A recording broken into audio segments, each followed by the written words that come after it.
तो 37% से अलावा जो वोट है वो तो नॉन बीजेपी वोट है। तो 63% वोट है। वो 63% वोट में करीब 40% क्षेत्रीय पार्टियों का वोट है, और वो 63% वोट जो बीजेपी के खिलाफ वोट है, उसको अगर क्षेत्रीय पार्टियां लड़ती हुई नहीं दिखाई देंगी तो वो कांग्रेस के पास जाएगा। तो इसलिए क्षेत्रीय पार्टियों को पहल करनी चाहिए। कांग्रेस तो पहल करेगी ही, करनी चाहिए, क्योंकि सबसे बड़ी पार्टी है। जी राजीव जी जी बिल्कुल।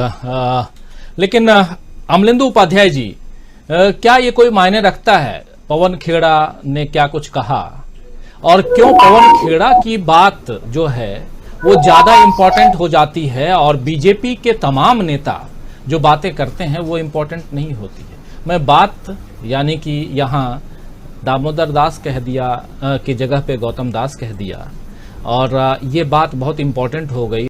और जैसे अभी प्रेम कुमार थे कि कांग्रेस को इस पिच पे नहीं खेलना चाहिए, उनका कहने का अर्थ वही था। आपको भी लगता है क्या कि या जो बात वहां रख रहे थे, स्पेशली आज जो इन्होंने भाषण दिया मल्लिकार्जुन खड़गे ने, उस भाषण को यहाँ सुनाया था इसलिए क्योंकि कांग्रेस अब एग्रेसिव नजर आ रही है। सियासत में एक अलग अलग मोड है, कांग्रेस का मोड भी रहा है। कांग्रेस ऐसा नहीं है कि हमेशा सुस्त मोड में या शांति प्रिय मोड में ही रही है, एग्रेसिव भी रही है। इंदिरा गांधी भी बहुत एग्रेसिव थी। और क्या जिस पिच पे अभी कांग्रेस खेल रही है वो गलत कर रही है क्या, ये जरा आपसे समझना चाहता हूँ। देखिए राजीव जी, आपके सवाल पे तो बाद में आऊंगा, लेकिन पहले मैं अमित शाह जी का शुक्रिया अदा करना चाहता हूं। और उनकी बात बिल्कुल सही है, मैं उससे अपने को संबद्ध करता हूं कि कांग्रेस को भारतीय जनता पार्टी के स्तर पर उतर के नहीं आना चाहिए। उन्होंने जो कहा उसका मतलब यही है कि कांग्रेस जो अब नीचे स्तर पर उतर रही है, वरना कांग्रेस का स्तर बहुत ऊंचा है। अमित शाह जी के कहने का तात्पर्य यही है। अब वो कांग्रेस नीचे उतर रही कि नहीं उतर रही है वो अलग का मसला है, लेकिन अमित शाह जी जो कह रहे हैं उसका तात्पर्य यही है कि कांग्रेस को इस तरह की बातें नहीं करनी चाहिए, और ये ऐसी बातें करने का अधिकार जो है वो केवल भारतीय जनता पार्टी के पास है। तो जो शुद्धता की बातें हैं, जो निम्न स्तर की बातें, वो भारतीय जनता पार्टी को ही शोभा देती हैं, और यही उनका गहना है, यही उनका असली चाल चरित्र चेहरा है। तो इसलिए उनकी बात का 100% समर्थन। दूसरा ये कि राजीव जी कि जो कहा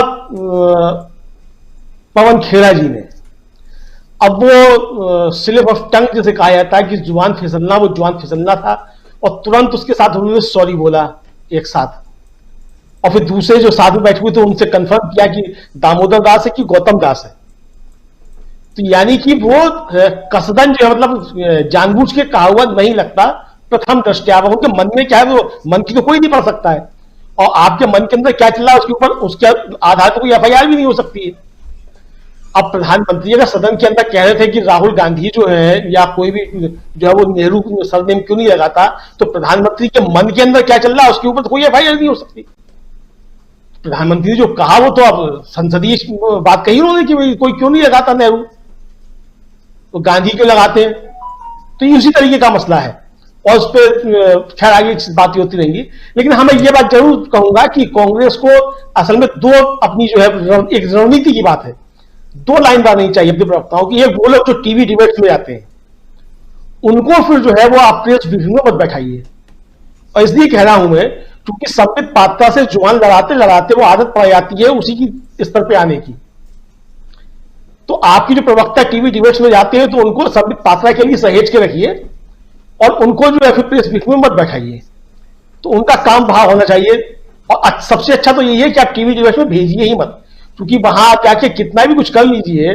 अब मैं देख रहा था एक छोटी सी क्लिप वायरल हो रही है पवन खेड़ा के लिए, जो कुछ कह रहे हैं संबित पात्रा, और कह रहे हैं इनका माइक बंद कराइए, उनका माइक बंद करा दिया जाता है टीवी डिबेट में। तो आपके जाने का क्या फायदा हुआ? यानी आप जो बात कहना चाहते थे वो आप कह भी नहीं पाए, आपका माइक भी बंद हो गया, और संबित पात्रा धड़ल्ले से आपको गालियां दे रहे।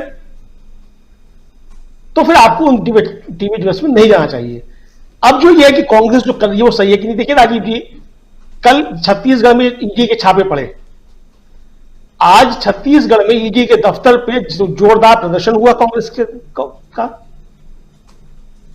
तो यानी कांग्रेस जो है वो आंख से आंख मिला के सरकार से बात कर रही है।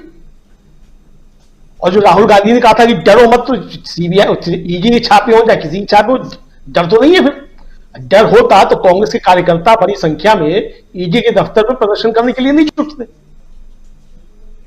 तो ये निश्चित तौर पर मुझे लगता है कि रणनीति जो है वो एकदम ठीक है और आंख से आंख मिला के ही बात करने की आवश्यकता है। और मुझे लगता है कि कांग्रेस इस समय जो पूरे विपक्ष को रास्ता दिखा रही है कि इस सरकार से अगर डर के बैठोगे तो ये आपको निपटा देंगे। इस सरकार से जो इसकी आंख में आंख मिला के ही बात करनी होगी। और जो भी बात की जा रही है, कांग्रेस जो भी बात कर रही है, तो वो कोई अपनी बातें नहीं कर रही, वो जनता की बातें हैं। अगर पैसा मारा जा रहा है, गौतम अडानी अगर 26वें नंबर पे पहुंच गए तो वो 26वें पे जाए या 2600वें नंबर पे जाए, लेकिन नुकसान तो देश की जनता का होना है जिसका पैसा लगा हुआ है। जिन बैंकों का पैसा डूब रहा है, एलआईसी का पैसा डूब रहा है, वो पैसा किसका है? तो गौतम अडानी का पैसा तो नहीं है। पैसा तो इस देश की जनता का, जिसने बैंकों में जमा किया, एलआईसी में जमा किया, उसका पैसा डूब रहा है। तो कांग्रेस जिसकी बात कर रही है वो तो देश की जनता की बात कर रही है। तो ये बातें होती रहनी चाहिए, जनता की बातें जो है वो होती रहनी चाहिए। और राजनीति इसी का नाम है। अगर सरकार के डर से विपक्ष खामोश होकर बैठ जाएगा और गौतम अडानी के घोटालों घपलों पे बातचीत अगर नहीं होगी तो देश लुटता रहेगा इसी तरीके से। तो मुझे लगता है कि ये रणनीति एकदम बिल्कुल सही है और इस पे जो है काम होना चाहिए। अब जो राहुल गांधी की जो आया है इंटरव्यू, राजीव जी, इस एक बात कह के मैं खत्म करता हूं। बिल्कुल प्रशांत जी की बात से मैं 100% सहमत हूं कि जिम्मेदारी जो है क्षेत्रीय दलों की है। क्यों हर बार कुर्बानी जो है कांग्रेस ही दे? यानी दिल्ली में केजरीवाल जी को हाथ तश्तरी में रख के सत्ता सौंप दे कि आप करिए, और फिर आप पिछले दरवाजे से आप भारतीय जनता पार्टी से हाथ मिला लीजिए। पश्चिम बंगाल में राहुल गांधी अपनी सारी जनसभाएं कोरोना का बहाना लेके भले ही स्थगित कर दें कि किसी तरीके से चलिए ठीक है, आप भारतीय जनता पार्टी आ रहे, ममता जी लौटे, और आप जो है वो प्रधानमंत्री को कुर्ता बेचती थी, अब आप जो अमित शाह जी को भी कुर्ता बेचने लग गई। केसीआर जो है बैठ करके सारे के जो है वो पास कराते हैं कानून।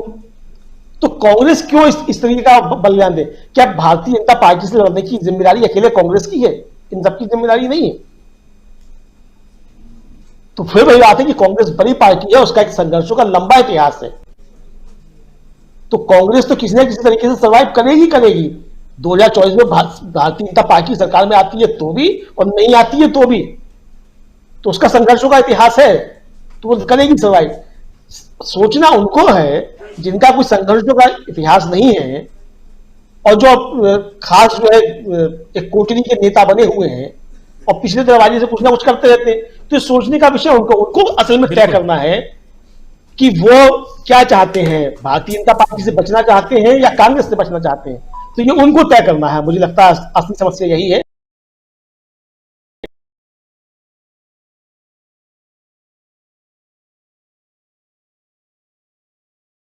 और राहुल गांधी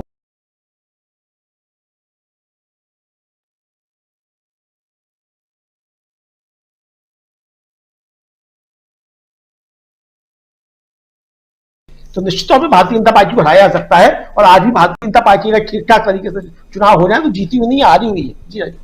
जी जी, दीपक पाचपोर जी, किस रूप में आप देखते हैं क्या क्षेत्रीय दलों का, ये बात बिल्कुल सही कह रहे हैं यहाँ पे अमलेंदु उपाध्याय जी की, आखिर सिर्फ कांग्रेस की तरफ ही क्यों देखें, दूसरे दल भी हैं। नीतीश कुमार भी कह रहे हैं, वो भी कह रहे हैं कि आपकी तरफ सब देख रहे हैं।